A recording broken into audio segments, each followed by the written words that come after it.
咧就喺高山劇場嘅對面，就係嚟呢間順德家廚食嘢啦。平時咧好多人等嘅話咧，我通常都 skip 咗佢，好食，但係咧真係等好耐，冇人等，所以我哋就嚟食啦。咁啊，主要佢係食呢個大良雙皮奶啦，仲有呢啲叫做順德拆魚羹，我哋入去睇下啦。Go！呢間鋪頭嘅菜式咧就係有呢幾款啦。咁睇下我哋嗌咩菜先。甜品就係呢啲啦。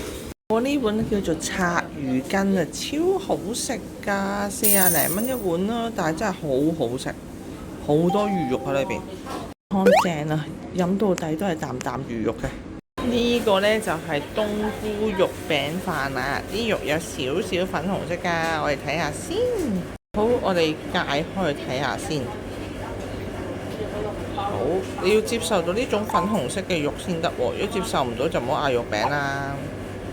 佢話蒸幾熟都係咁粉紅色嘅喎。呢一個呢就係一夜情啦，係一啲醃咗1晚嘅魚。最中意食魚嘅朋友呢，呢個真係一流啊，超香啊！呢啲係倉魚。我哋飲飽食醉啦，好食嘅，不過係需要啲時間等咯。如果你有時間又中意為食嘅話呢，就可以嚟呢間啦。